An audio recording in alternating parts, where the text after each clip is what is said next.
Top of the table clash, one place to Rajasthan Royals after that thrilling high standard game against the Gujarat Titans. Lucknow Super Giants, who started so well and suddenly have won 3 out of 5. It could be 3 out of 6 if they don't get it right against clearly one of the favourites in the tournament in the early weeks. So it's a big game for both sides, and it's a game on ESPNcricinfo T20 Time worthy of Ravi Shastri in the house. Ravi, good evening. Is it fair to say that this is one of those where you're expecting a good standard of cricket? Because even in the early days, if you're 1-2, it tells you something. Absolutely, and especially with the way the teams have gone in the last week.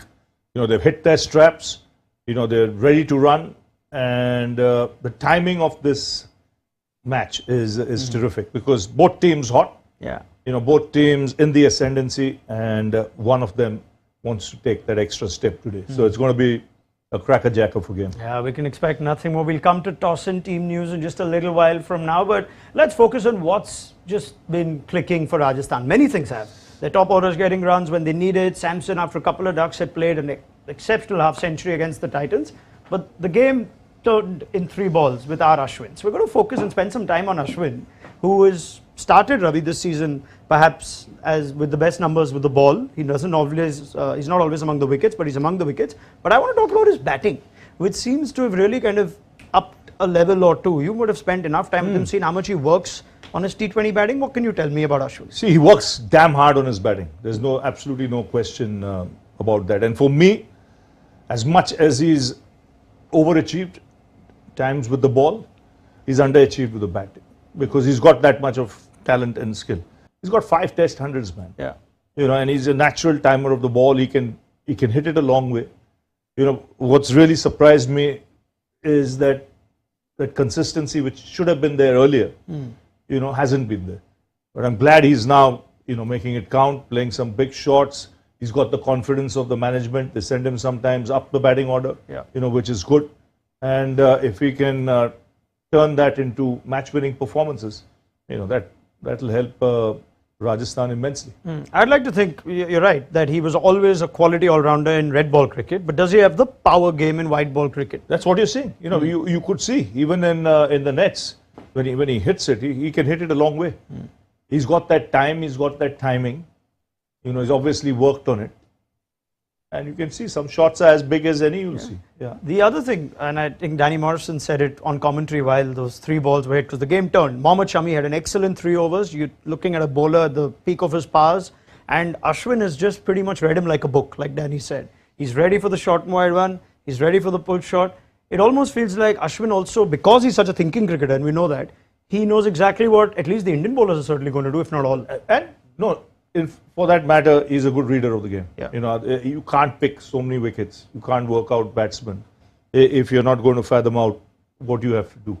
So, you know, he as when he goes out to bat, he puts his bowling hat on. What would he be thinking? You know, then it becomes a cat and mouse game. You know, he's saying, Shamina, you look at the field. This is the field set. Chances of him bowling here. Right? Let me get into a good position. So, in case it's there, I should be ready to pounce on it. And he did that. You know, when he got into positions, the ball was exactly there. And sometimes it happens, sometimes it doesn't. But when he got it in the areas, he put it away.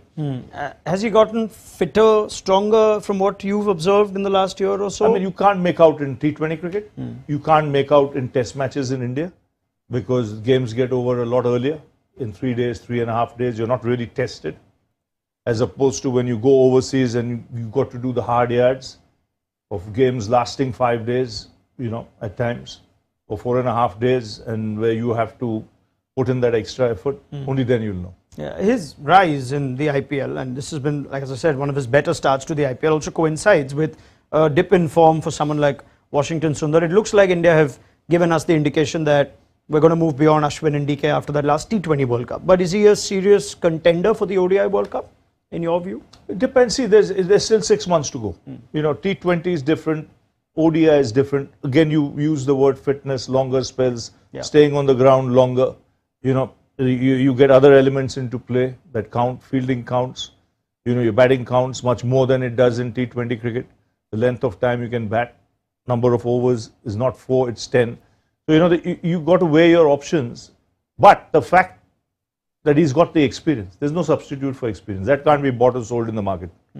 So at that given moment of time, if there are problems with the others, you may as well look in that direction. Yeah, we saw what India did with Mohammad Shami. Once Bumrah was injured, they went back to him. So there are always options, and there's plenty to choose from for India's selectors. Right, Lucknow Super Giants. KL Rahul under the scanner, got runs. Really good game against Punjab, but Punjab, to their credit, managing to chase as well.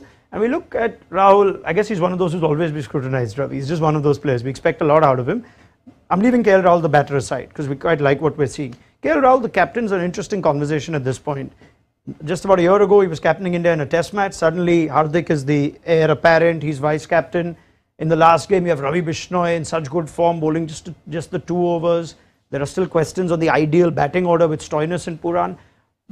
Bish in studio said he'd like to see Rahul be more assertive as captain. I wonder what your impressions are of how Rahul's leadership trajectory has been going.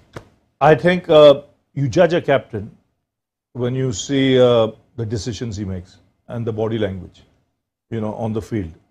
So when Bish says assertive, what he means is take your decisions. Don't be afraid. You call the shots.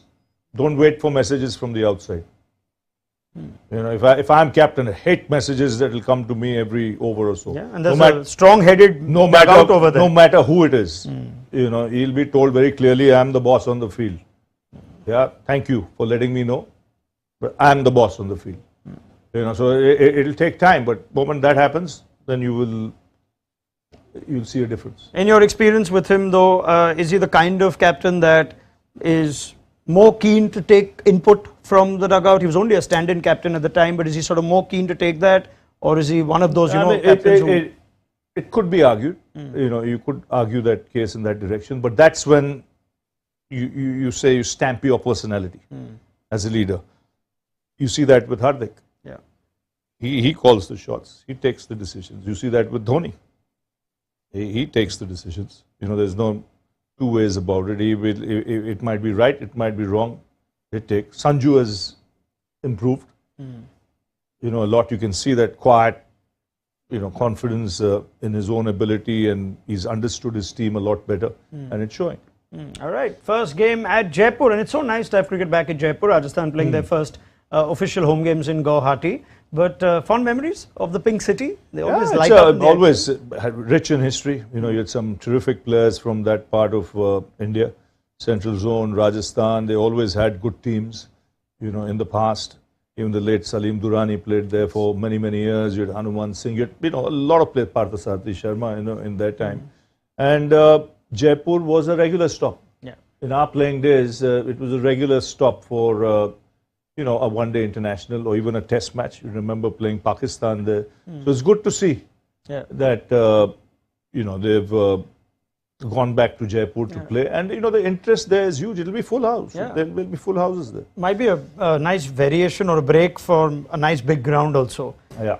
We have a lot of good spinners today. We got Bishnoi, Ashwin, Chahal. It'll be nice to see some of those 80-meter sixes. That's one thing I'm seeing, Raunak, as I've traveled around the country now.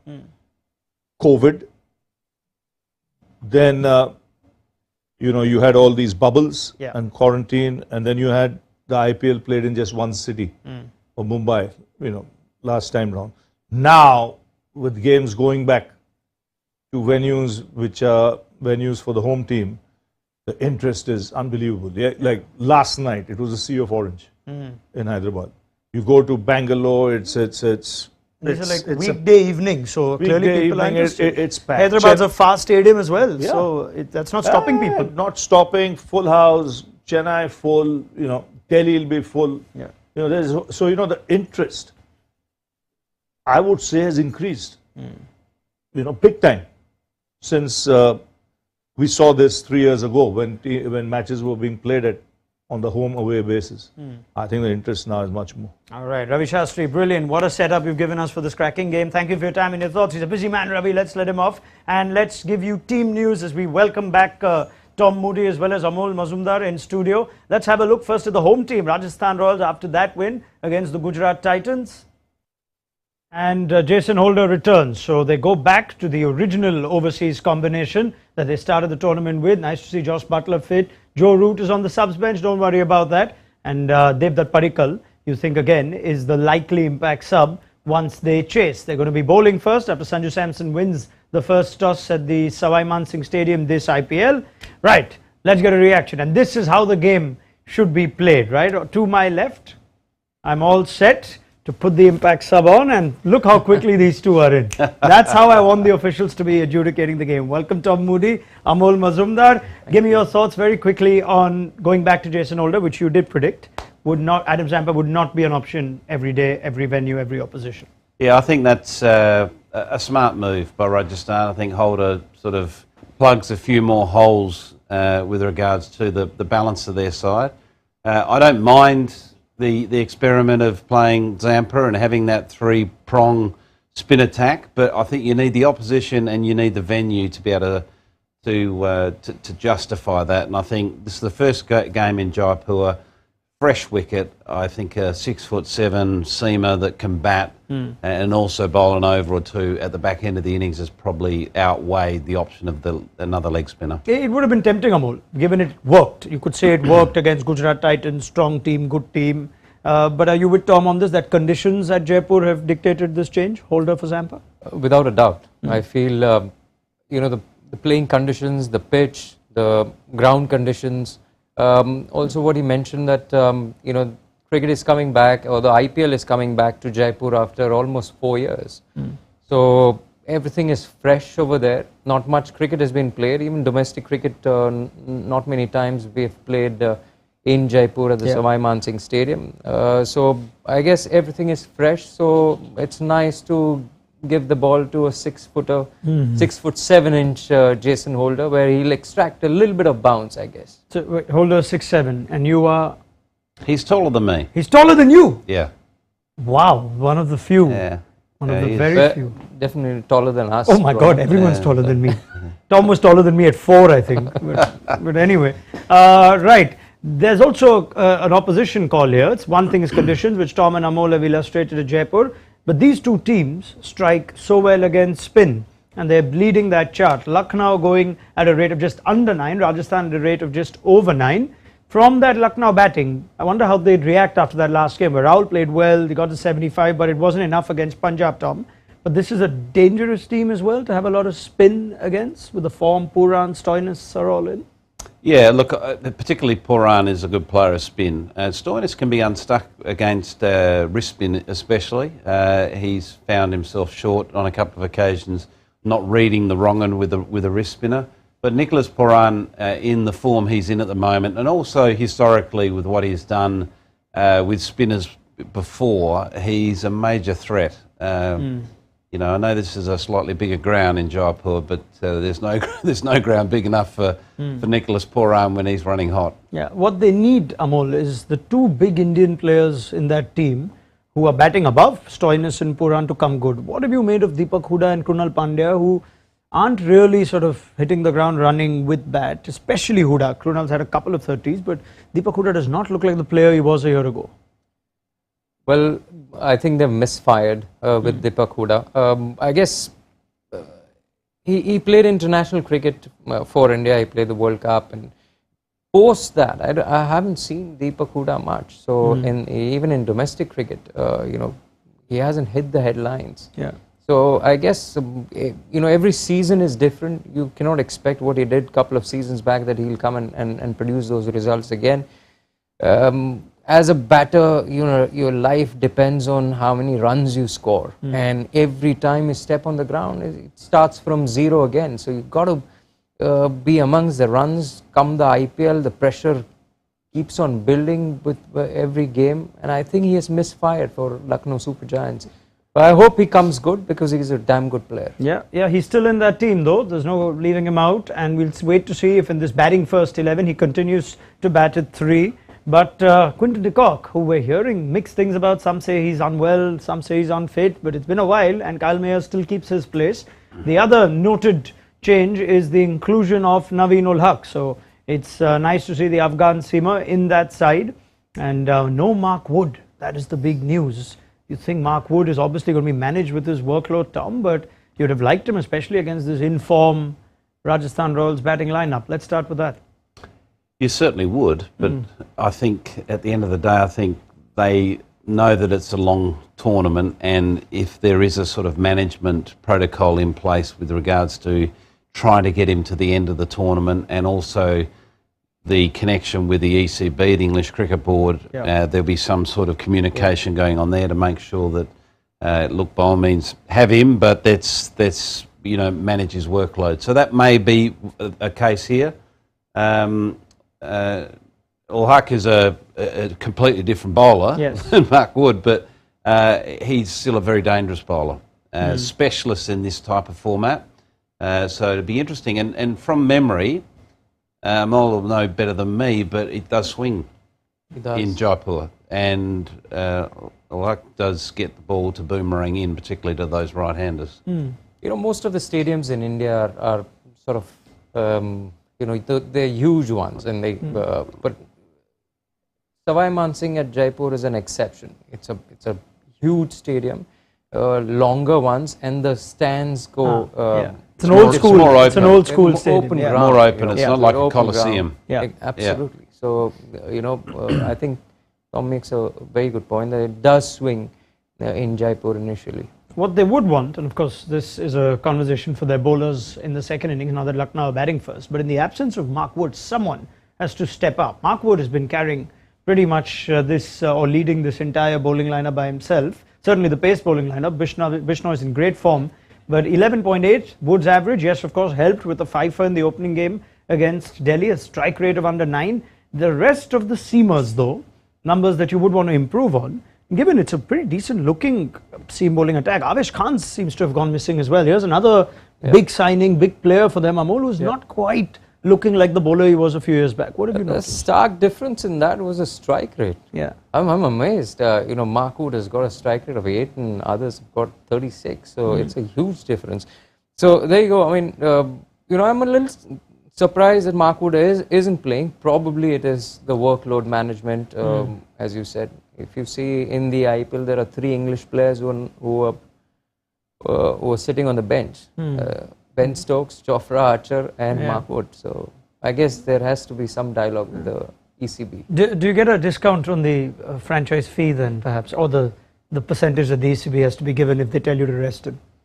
I don't know the details. But they're expensive seats in the dugout. Very. I know from memory that you have to play a certain percentage of games to get your full fee, or there's also the thing of you get injured during the tournament and that's fine, or it's complex. You used to deal with that a lot more than me, so I'm going to let it go. But Tom's put it beautifully. It's an expensive seat to be sitting on. No Mark Wood, which kind of brings it down a bit. You'd have loved to see Wood against Butler, Wood against Hetmeyer, but for Jos Butler, it doesn't matter who bowls to him. At this stadium, he's as good as anybody else. You'll find few stadiums where Jos Butler doesn't have those kind of numbers. At Jaipur, it's exceptional. Averages 54, strike rate of 143. That was that year that he got those ridiculous scores back-to-back that single-handedly propelled Rajasthan Royals into the playoffs. And I don't think a duck in the last game, only his second duck ever in IPL cricket, Amol is first for Rajasthan, is going to change much. This is still very much Rajasthan's big man. Absolutely. I mean, Jos Butler, without a doubt, since 2018, since he has walked into that dressing room of Rajasthan Royals, he's been a fantastic player for them. Just a guy to go to, whether it's Jaipur, whether it's Wankhede, whether it is Dubai. He's been one Mr. Consistent. And I think this season is no different for him. I guess he loves the big stage, he loves the IPL, and loves coming back to Jaipur. It seems hard to come up with a plan and say, let's try this against Butler to get him out early. Because there's a plan like that you can think of for a lot of premier batters. Now, last time Mohammad Shami cleaned him up trying to lap. I don't think that's a plan you can go with. Like, let's try and knock his off stump when he's trying to lap. Looking at the bowlers that they have, is there even a conversation you can have? We're just hoping that he misses one early on. I suppose that there is a conversation. One sort of left field one is Bishnoi early is worth exploring, and before he gets going, certainly looking to use one of those overs. I think again you need to assess the conditions. If the ball is swinging, that's as good a way to get Jos Butler out as it is, Virat Kohli. The very best players do nick off against quality, good length, good line, swing, movement. So again, the first focus for the bowling unit against someone like Josh Butler is, okay, let's assess the conditions. What is it doing? Okay, now let's make use of those conditions. If it's swing, if it's holding in the wicket, so maybe change of pace is really important early on to Butler. He might hit one straight to cover or hit one straight to mid-off. So making those adjustments very, very quickly before he gets away, because once he gets away, he's hard to pull back. Bishnoi in the power play, does that sound, I don't know how much he's bowled in the power play, but would you be tempted today? Could be against Josh Butler. Bishnoi reminds me of Rashid Khan a little bit. Similar kind of a bowler. But yeah, Bishnoi against Josh Butler would be an interesting contest. One thing I feel you cannot plan it, but at least you can tell us what you'll discuss, Amol. Come on. Is that the ball coming in from outside off stump that troubles Josh Butler quite a bit. And he's had those LBWs or bowls quite a bit, so I guess that is an area where you can focus. But then again, once he gets going, once he gets those couple of boundaries under his belt, I think he's the most dangerous player in the world. Yeah, just look at that Lucknow team one more time. Just look at the seam bowling resources in the absence of Wood. Yes, Naveen Ulaq, he tends to have a role to play at the death too. Avesh Khan's there, bowls mainly in the middle. Yudhvir Charak is fit, which is nice to see. He had a nice game against Punjab, a debut game, 2 for 19, then went off with a bit of an injury concern while trying to field. Like what you saw of Yudhvir Charak in the last game? Looked like he bowled with decent pace, yeah? I think he bowled with a lot of heart. He expressed himself really well on a big stage. You need that kind of a performance from a youngster. You would expect him to do that. So, coming from a smaller state, cricket-wise, and on this big stage, he showcased quite a bit of talent there. Yeah, the form bowler on that list is Ravi Bishnoi, and it was quite bamboozling, Bishnoi's use in that game against Punjab. He's got a good record against Shimron Hetmeyer for what it's worth. Average of 11, 4 innings, dismissed twice, strike rate 82. So is Bishnoi the death bowler now? Tom, from what we saw in the last game, KL Rahul seems to be giving him the last over, even if he doesn't bowl out. Is this a plan now, to bowl to Shimron Hetmeyer at the death? No. Stop trying to fish. Stop trying to fish. No, I've already said that he's bowling the power play. Possibly. I'm pointing out how Ravi is giving us insight on KL Rahul, the captain. What I see in that is that I see Bishnoi as a bowler that can bowl in all 3 phases. Yes, and you've said I certainly wouldn't be saying that, let's pencil him in definitely for a death over. I thought the error in Super Giants game against Punjab was the fact that he didn't bowl until the 16th over, I think it was. So he went, and one of his trump cards wasn't used early enough and didn't use all of his 4 overs that were at his disposal.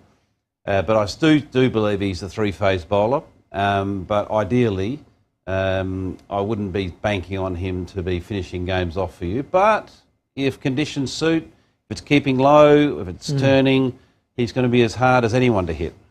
All right. Now, Lucknow found themselves to 159, and what we thought was not an easy surface to bat in Lucknow in the last game against Punjab. KL Rahul played well, got 74 of 56, his highest score, and you wouldn't have an issue with that strike rate. The others haven't quite fired. So in a game like this, they're batting first, good bowling attack, Amol. Are we sticking with Huda 3, Krunal Pandya 4, and you leave the big guns, Stoinis and Puran at the end, or would you like to see that changed? No, I think we would see a settled batting lineup. Of course, in IPL the demands are different. You take the decisions on the spur of the moment. In the dugout, there's a lot of chat, so there's a lot of discussion that goes on. Depending on the situation, you just throw in somebody like Marcus Stoinis as sort of a floater and can do the job. Yeah. Because they do have the luxury of Nicholas Puran in the end. So there's Krunal Pandya and Deepak Huda would be fitting into that middle order slot. Yeah, when we say positions, of course, we also mean entry points. But it looks like regardless, this seems to be the way Lucknow go, that let Stoinis and Puran have as much of the lifting to do towards the end. Now, looking at the form of someone like Huda, and conversely, Stoinis or Puran, would you be tempted to just shuffle things around today? No, not really. I'd back Huda in I think he's a good enough player. He's shown that he's a good enough player. He just hasn't quite caught a light yet, and we may well find that tonight's the night for him. But I'd be very careful not to leave Pooran and Stoinis too late. Yep. Otherwise, you're wasting your resources. I'd like to think that once you get to a certain point, maybe that's around about the 8th, 9th over, they need to be padded up, ready to go, because the last thing you want to do is sort of undershoot your target purely because Nicholas Pooran's faced 10 balls. Yeah. All right. Yuzvendra Chahal, 6 short of Dwayne Bravo's all-time record for the leading wicket-taker in IPL cricket. Brave man to say he's going to get it today? Anyone being brave enough? 6 Not wickets today. in 4 Not overs. today. No. You're very brave. All right. Yeah. Well, the man has a 6-wicket haul in T20I cricket, from what I remember. So you can never say never. But let's look at a first inning score, which is always tough in what's a first game. Let me go to Amol first. You know this ground well, Amol. Lucknow, good batting resources, but against a good bowling attack. Jaipur, what's a good first inning score? What do you predict they'll get? I think 170 would be a very good score. Looking at the pitch, looks a little flat one. I think between 165 and 170 would be a very good score. And what do you think Lucknow will get? Now give me your prediction. I said that. The 170, you think yeah, they'll get it? Yeah, Okay. 165 to 170. So he's backing Lucknow to get it against a good bowling attack. Tom? I'm saying 159. Oh, you're expecting Rajasthan to go into this as favourites then? Yeah, all right, fair enough. It's a big game for the Super Giants. It really is. They've won 3 out of 5. This could make them 3 out of 6, which doesn't put them in the company they want to keep. So we shall wait and see who's closer between Tom Moody and Amol Muzumdar. No, I will not give you a number. I will not. What is it? 170, 159? I will not say it'll be 188. Okay, let's see who's Can't help closer. yourself. Yeah, couldn't. All right. Chat at the end of the innings on ESPNcricinfo T20 Time. Download the mobile app. It'll have you covered with everything from this game, and there's plenty being said, not just from the IPL, but international cricket as well. Australia have already announced a squad for the World Test Championship, so go have a look at that amongst other things, and we will see you at the end of the Lucknow innings.